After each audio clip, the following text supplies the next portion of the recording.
حضور امان ملت director of Albarkaat Islamic institute, معزز اساتذہ کرام، گرامی قدر علماء کرام، السلام علیکم ورحمۃ اللہ وبرکاتہ۔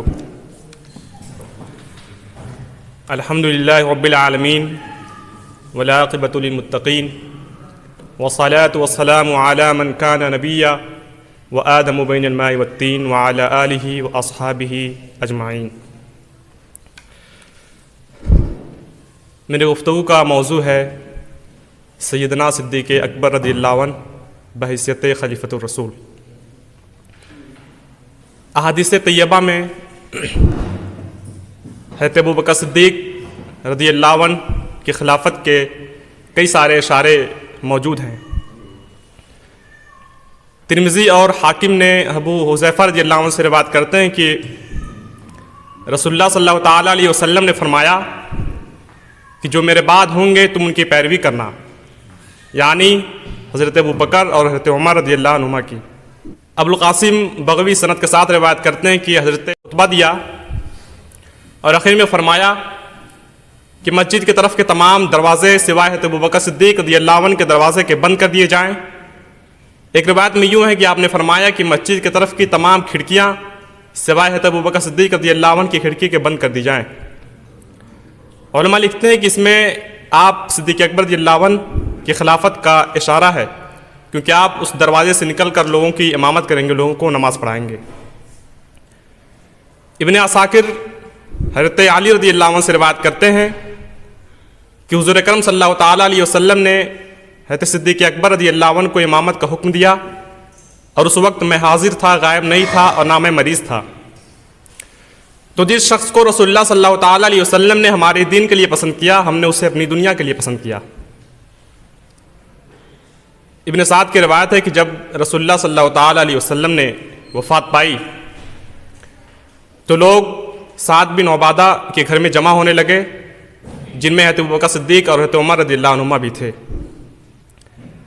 بس خطبہ انصار کھڑے ہوئے اور ان میں سے ایک نے کہا کہ اے گروہ مہاجرین، تم جانتے ہو کہ جب رسول اللہ صلی اللہ تعالیٰ علیہ وسلم تم میں سے کسی شخص کو عامل مقرر فرماتے تھے تو ہم میں سے بھی ایک شخص کو اس کے ساتھ ملاتے تھے، لہٰذا ہم چاہتے ہیں کہ اس امر خلافت میں دو شخص متولی ہوں، ایک تم میں سے ہو اور ایک ہم میں سے ہو۔ پھر حضرت زید بن ثابت کھڑے ہوتے ہیں اور فرماتے ہیں کہ تمہیں معلوم ہے کہ رسول اللہ صلی اللہ تعالیٰ علیہ وسلم مہاجرین میں سے تھے، لہٰذا آپ کا خلیفہ بھی مہاجرین سے ہونا چاہیے۔ ہم آپ کے زندگی میں آپ کے انصار و مددگار تھے، اب آپ کے بعد آپ کے خلیفہ کے انصار و مددگار رہیں گے۔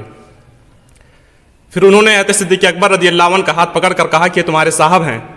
پھر حضرت عمر رضی اللہ عنہ نے حضرت ابوبکر صدیق کی بیعت کی، آپ ممبر پر چڑھے۔ لوگوں کی طرف آپ نے دیکھا تو حضرت زبیر رضی اللہ عنہ کو نہ پایا، ان کو بلوایا اور کہا کہ آپ رسول اللہ صلی اللہ تعالیٰ علیہ وسلم کو پھوپھیزاد بھائی ہو کر چاہتے ہیں کہ مسلمانوں کی جماعت کو پراگندہ کریں؟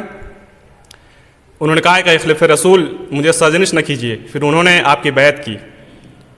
پھر آپ نے لوگوں کی طرف دیکھا تو حضرت علی رضی اللہ عنہ کو نہ پایا، پھر انہیں بلوایا اور کہا کہ آپ رسول اللہ صلی اللہ تعالیٰ علیہ وسلم کے چچا زاد بھائی اور ان کے داماد ہو کر چاہتے ہیں کہ مسلمانوں کی جماعت کو پراگندہ کریں؟ پھر انہوں نے بھی وہی جواب دیا کہ اے خلیفہ رسول مجھے سرزنش نہ کیجیے۔ پھر انہوں نے آپ کی بیعت کی۔ اگلے روز مسجد نبوی میں آپ صدیق اکبر رضی اللہ عنہ ممبر پر بیٹھے، قبل اس کے کہ آپ کچھ فرماتے حضرت عمر رضی اللہ عنہ کھڑے ہوئے اللہ تعالیٰ کی حمد و ثنا بیان کی اور فرمایا کہ لوگوں، خداوند تعالیٰ نے تم میں سے بہترین شخص کو ہم میں سے چن لیا ہے، لہٰذا تم اٹھو اور ان کی بیعت کرو۔ یہ رسول اللہ صلی اللہ تعالیٰ علیہ وسلم کے صاحب اور یہ غار میں ثانی اثنین تھے۔ تو اس دن آپ سے بیعت عامہ ہوئی۔ پھر آپ لوگوں کی طرف مخاطب ہوئے، اللہ تعالیٰ کی حمد و ثنا بیان کی اور فرمایا کہ لوگوں، میں تم میں امیر اور حاکم بنایا گیا ہوں اور میں تم میں سے بہتر نہیں ہوں۔ اگر میں اچھا کام کروں تو میری مدد کرو، میری حمایت کرو، اور اگر کوئی برائی مجھ سے سرزد ہو تو مجھے سیدھا کرو۔ تم میں سے ضعیف میرے نزدیک قوی ہے، حتیٰ کہ میں اس کا حق اسے واپس دلاؤں گا، اور تم میں سے قوی شخص میرے نزدیک ضعیف ہے، حتیٰ کہ میں انشاءاللہ اس سے حق لوں گا۔ صدق امانت ہے اور کذب خیانت ہے، اور جو قوم جہاد فی سبیل اللہ کو ترک کرتی ہے خداوند تعالیٰ انہیں ذلت کے گڑھے میں پھینکتا ہے، اور جس قوم میں فحش باتیں رواج پاتی ہیں وہ پوری قوم مصیبت میں گرفتار ہوتی ہے۔ جب تک میں اللہ اور اس کے رسول صلی اللہ تعالیٰ علیہ وسلم کی تابعداری کروں تب تک تم میری حمایت کرو، اور جب میں اللہ اور اس کے رسول صلی اللہ تعالیٰ علیہ وسلم کی نافرمانی کروں تو تم پر میری اطاعت لازم نہیں، خداوند تعالیٰ تم پر رحم کرے۔ حضرت عائشہ صدیقہ رضی اللہ عنہا فرماتی ہیں کہ آپ صلی اللہ تعالیٰ علیہ وسلم کی وصال کے بعد نفاق نے ہر طرف سے سر بلند کیا، قریب تھا کہ سارا عرب مرتد ہو جاتا۔ اس وقت جو مصیبت میرے والد پر نازل ہوئی اگر کسی بلند اور مضبوط پہاڑ پر نازل ہوتی تو وہ ٹکڑے ٹکڑے ہو جاتا۔ جس کسی بات میں بھی اختلاف ہوا میرے والد اس میں فائدہ میں ہی رہے، یعنی اس امر میں حضرت صدیق اکبر کی بات مقبول ہوئی، آپ کی رائے مقبول ہوئی۔ پہلے صحابہ رضی اللہ عنہم نے کہا کہ آپ رسول اللہ صلی اللہ تعالیٰ علیہ وسلم کہاں دفن کیے جائیں، اور کسی کو اس بابت کوئی علم نہیں تھا۔ چنانچہ حضرت صدیق اکبر رضی اللہ عنہ نے فرمایا کہ میں نے رسول اللہ صلی اللہ تعالیٰ علیہ وسلم سے فرماتے سنا ہے کہ نبی وہیں دفن ہوتا ہے جہاں وہ وفات پائے۔ دوسرا یہ اختلاف یہ ہوا کہ آپ صلی اللہ تعالیٰ علیہ وسلم کی میراث کس میں تقسیم کی جائے گی، کسی کو اس کے متعلق کچھ معلوم نہ تھا، تو حضرت صدیق اکبر رضی اللہ عنہ نے فرمایا کہ میں نے رسول اللہ صلی اللہ تعالیٰ علیہ وسلم سے فرماتے سنا ہے کہ وہ فرماتے تھے کہ ہم انبیاء کے گروہ کا کوئی وارث نہیں ہوتا، وہ جو کچھ چھوڑ جائیں وہ صدقہ ہوتا ہے۔ حضرت ابو ہریرہ رضی اللہ عنہ فرماتے ہیں، جس کی روایت ابن عساکر نے اس کی روایت کی ہے کہ حضرت ابو ہریرہ رضی اللہ عنہ فرماتے ہیں کہ اگر حضرت ابو بکر صدیق رضی اللہ عنہ خلیفہ نہ بنتے تو کوئی اللہ تبارک و تعالیٰ کی عبادت نہ کرتا۔ پھر اس کے بعد انہوں نے 2-3 دفعہ یہ بات دہرائی کہ حضور سرور کائنات صلی اللہ تعالیٰ علیہ وسلم نے حضرت اسامہ بن زید کو 700 سوار دے کر شام کی طرف روانہ کیا تھا۔ جب وہ مقام ذی خشم میں پہنچے تو آپ صلی اللہ تعالیٰ علیہ وسلم نے پردہ فرمایا اور مدینہ کے ارد گرد کے قبائل مرتد ہو گئے۔ تو صحابہ کرام رضی اللہ عنہم اجمعین سب حضرت صدیق اکبر رضی اللہ عنہ کے پاس جمع ہوئے اور ان سے کہا کہ آپ لشکر کو واپس بلا لیجئے کیونکہ حالات ناساز ہیں۔ حضرت صدیق اکبر رضی اللہ عنہ فرماتے ہیں کہ بخدا اگر کتے ازواج نبی صلی اللہ تعالیٰ علیہ وسلم کے پاؤں تک بھی آ جائیں پھر بھی میں اس لشکر کو واپس نہیں بلا سکتا جسے خداوند تعالیٰ نے جسے رسول اللہ صلی اللہ تعالیٰ علیہ وسلم نے روانہ کیا ہے، اور نہ میں اس جھنڈے کی گرہ کھول سکتا ہوں۔ پھر آپ نے اسامہ بن زید کو کوچ کرنے کا حکم دیا۔ جب یہ لشکر کسی ایسے قبیلے کے پاس سے گزرتا جو مرتد ہونا چاہتے تو وہ لوگ کہتے کہ اگر ان لوگوں کے پاس قوت و بل نہ ہوتا تو اس نازک حالت میں یہ لشکر یہاں سے کوچ نہ کرتا، لہٰذا ان کی واپسی تک تم خاموش رہو۔ اور جب یہ لشکر رومیوں کو شکست دے کر واپس ہوا صحیح و سالم تو لوگ کہتے تھے کہ کیا ہم نے صحیح نہیں کہا تھا، اور پھر وہ لوگ مرتد نہ ہوئے اور اسلام پر قائم رہے۔ آپ کے دوران خلافت ایک طبقہ ایسا بھی تھا جو اسلام پر قائم رہتے ہوئے زکوٰۃ دینے کا منکر ہو گیا۔ اس پر حضرت ابوبکر صدیق رضی اللہ عنہ اسے جنگ کرنے کے لیے تیار ہو گئے، مگر حضرت عمر و دیگر صحابہ نے کہا کہ آپ ذرا توقف فرمائیے۔ حضرت ابوبکر صدیق رضی اللہ عنہ نے فرمایا بخدا اگر وہ مجھے اونٹ کے باندھنے کی رسی جو رسول اللہ صلی اللہ تعالیٰ علیہ وسلم کو دیا کرتے تھے نہ دیں گے تو بھی میں اسے لڑوں گا۔ حضرت عمر رضی اللہ عنہ نے فرمایا کہ آپ ان سے کیسے جنگ کر سکتے ہیں جبکہ رسول اللہ صلی اللہ تعالیٰ علیہ وسلم نے فرمایا کہ مجھے لوگوں سے اس وقت تک لڑنے کا حکم دیا گیا ہے جب تک کہ لا الہ الا اللہ محمد رسول اللہ نہ کہیں، اور جب کسی نے اس کلمے کو پڑھ لیا تو اس نے اپنا مال اور اپنا خون مجھ سے بچا لیا، مگر بوجہ ادائے حق کے کہ جس کا حساب خداوند تعالیٰ کے ذمہ ہے۔ حضرت ابوبکر صدیق رضی اللہ عنہ فرماتے ہیں کہ میں ضرور اس شخص سے لڑوں گا جس نے زکوٰۃ اور صلاۃ میں فرق کیا، اور خود رسول اللہ صلی اللہ تعالیٰ علیہ وسلم نے بھی تو فرمایا کہ ادا حق کے لیے لڑائی جائز ہے۔ لہٰذا آپ نے ان فتنوں کو ابھرنے نہ دیا۔ آپ نے حضرت خالد بن ولید رضی اللہ عنہ کو بلایا اور انہیں جنگ کے لیے بھیجا اور یہ فرمایا کہ جو ان 5 باتوں میں سے ایک بھی ترک کر دے اس سے اسی طرح جنگ کرنا جیسے اس شخص سے جنگ کیا جاتا ہے۔ جو ان 5 باتوں یعنی خداوند تعالیٰ کو ایک اور معبود نہ ماننے والے سے، رسول اللہ صلی اللہ تعالیٰ علیہ وسلم کو محمد رسول اللہ نہ ماننے والے سے، نماز نہ پڑھنے والے اور رمضان کا روزہ نہ رکھنے والے سے۔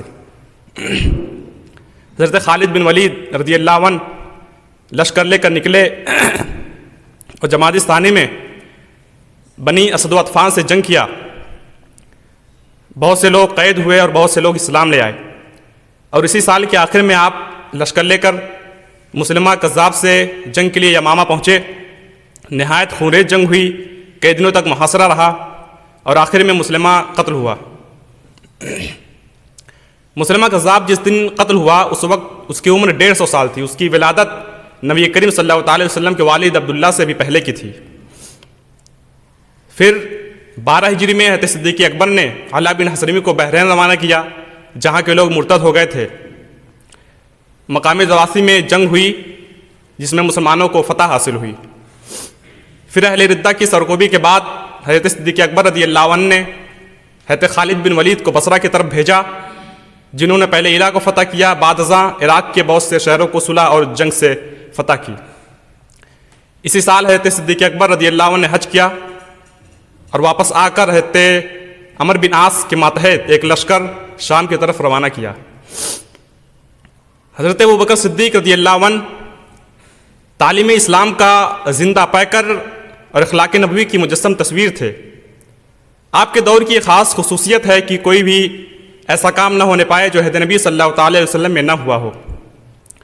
آپ کو 2.25 سال مسلمانوں کی خدمت کا موقع ملا اور اس قلیل مدت میں آپ نے جو گراں قدر خدمات انجام دیں اور آنے والے حکمرانوں کے لیے جو نمونہ چھوڑ گئے وہ دوسروں سے برسوں میں ممکن نہ تھا. آپ نے اس بات کا خاص لحاظ رکھا کہ کسی بھی امر میں عہد نبوی سے سرمو تجاوز نہ ہونے پائے. عہد رسالہ صلی اللہ تعالی وسلم کے قرب کے اثر سے اس کی ضرورت کم پیش آتی, لیکن جس بھی چیز میں ادنا شائبہ نظر آتا آپ سختی سے اس کا تدارک فرماتے تھے. جہاں تک فتوحات اور نظام خلافت میں وسعت کا تعلق ہے تو خلیفہ ثانی کا زمانہ آپ کے زمانے سے زیادہ مہتم بشان تھا, لیکن یہ اسی بنیاد کا نتیجہ تھا جس سے حضرت صدیق اکبر رضی اللہ عنہ رکھ گئے تھے. آپ نے جب رسول اللہ صلی اللہ تعالی علیہ وسلم کے وصال ہوا تو جدید الاسلام عربوں نے جزیرۃ العرب میں شمع اسلامی کو گل کر دینا چاہا تھا. قریب تھا کہ سارا عرب مرتد ہو جاتا, اور جو لوگ اسلام پر قائم بھی تھے انہوں نے ایک عظیم رکن زکوٰۃ دینے سے انکار کر دیا تھا, اور جھوٹے مدعیان نبوت اسلام کو زیر و زبر کر دینا چاہتے تھے. ایسے نازک حالات میں حضرت ابوبکر صدیق رضی اللہ عنہ کی روشن ضمیری اور استقلال نے کشتی اسلام کو بھون سے نکالا, اور آپ کے استقلال نے ان سے بزور زکوٰۃ وصول کیا. حضرت عمر رضی اللہ عنہ جیسے بزرگ منکرین زکوٰۃ پر تلوار اٹھانے کے خلاف تھے, لیکن آپ نے بزور ان سے زکوٰۃ وصول کیا اور انہیں اسلام پر قائم رکھا. 13 ہجری میں آپ کی طبیعت خراب ہوئی, 15 دنوں تک بخار رہا. آپ کے لالت میں سیدنا عمر رضی اللہ عنہ امامت فرماتے تھے. نشست و برخاست سے آپ معذور ہو گئے, اور جب آپ نا امید ہوئے تو آپ نے صحابہ اکابر صحابہ رضی اللہ عنہ سے مشورہ کیا اور اپنے جانشین کے متعلق اپنا نام حضرت عمر رضی اللہ عنہ کا نام پیش کیا. آپ کی خلافت 2 سال 3 ماہ 10 دن رہی. خداوند تعالیٰ کی بارگاہ میں دعا ہے کہ ہمیں سیرت صدیق اکبر رضی اللہ عنہ پڑھنے اور سمجھنے کی توفیق عطا فرمائے. استغفر اللہ ربی من کل ذنب و اتوب الیہ وما علینا الا البلاغ. السلام علیکم.